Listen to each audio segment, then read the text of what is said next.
जय हिंद विद्यार्थी मित्रांनो, आपण सर्व अपडेट आपण या व्हिडिओमध्ये घेणार आहोत। विद्यार्थी मित्रांनो, पोलीस भरतीमध्ये उमेदवारांना दिलासा, पावसामुळे अडथळा आली तरी पुढील तारीख। तर पहा, सर्व नियोजन यामध्ये दिलेले आहे। अनेक ठिकाणी अर्ज चाचणीत 4 दिवसाचा गॅप असणार आहे। ज्यांना एकाच दिवशी 2 किंवा 3 किंवा लागोपाठ दिवशी जे हॉल तिकीटमध्ये भेटलेले आहे तारखा, त्यांना 4 दिवस वेळ देण्यात येणार आहे।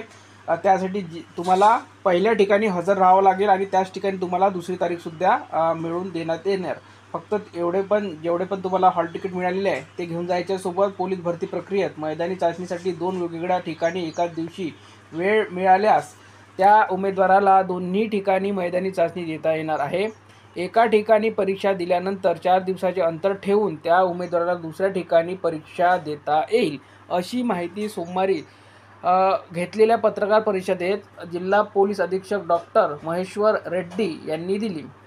पोलीस दलातील रिक्त पदे भरण्यासाठी 19 जूनपासून राज्यभरात मैदानी चाचणी परीक्षा सुरू होणार आहे।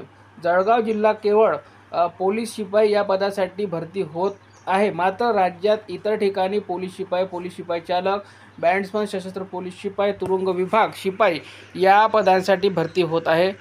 त्यासाठी उमेदवारांनी विविध पदांकरिता एका घटकात किंवा वेगवेगळ्या घटकात वेगवेगळ्या ठिकाणी अर्ज केले आहेत। त्यात राज्यभरात एकाच दिवशी मैदानी चाचणी सुरू होत आहे। त्यानंतर बघा, शंका असल्यास संपर्क साधायचा आहे। तो कुठे? तर पहा, पोलीस भरती 2022-23 मध्ये ज्या उमेदवारांनी एकापेक्षा जास्त पदांकरिता अर्ज केले आहेत आणि त्यांची मैदानी चाचणी एकाच दिवशी आली असेल, अशा उमेदवारांना अडचण शंका असल्यास यावेळेला ईमेल आयडीवर मेल करायचा आहे, असे आवाहन करण्यात आले आहे। लेखी पुरावा आवश्यक। कशासाठी लेखी पुरावा आवश्यक आहे? तर बघा, दुसऱ्या ठिकाणी मैदानी चाचणी वेळी पहिल्या मैदानी चाचणीत हजर राहिल्याबाबतचा लेखी पुरावा उमेदवाराला सादर करावा लागणार आहे। पुढील तारीख मिळण्यासाठी उमेदवार वैयक्तिकरित्या त्या ठिकाणी संपर्क साधून वेळ मिळवू शकतो किंवा पहिल्या चाचणीच्या ठिकाणच्या घटक प्रमुख तशी सुविधा उपलब्ध करून देऊ शकतो। यात दुसऱ्या ठिकाणच्या घटक प्रमुखांनी अशा उमेदवारांची मैदानी चाचणी घ्यावी अशा सूचना वरिष्ठ पातळीवर करून दिल्या आहेत।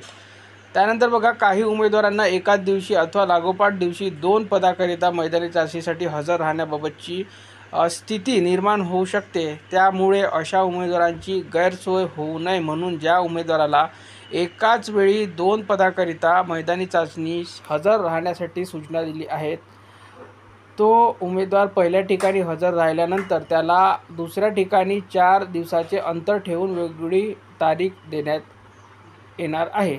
यासोबतच चाचणी दरम्यान पावसाळा अडथळा आल्यास पुढील सुयोग्य तारीख दिली जाईल, असेही पोलीस अधीक्षकांनी सांगितलेले आहे। तर सर्व तयारी हे पोलीस विभागाची झालेली आहे। विद्यार्थी मित्रांनो, तुम्ही ज्या तारखेला तुम्हाला ग्राउंड दिलेलं आहे त्या तारखेला नक्की पोचा। धन्यवाद।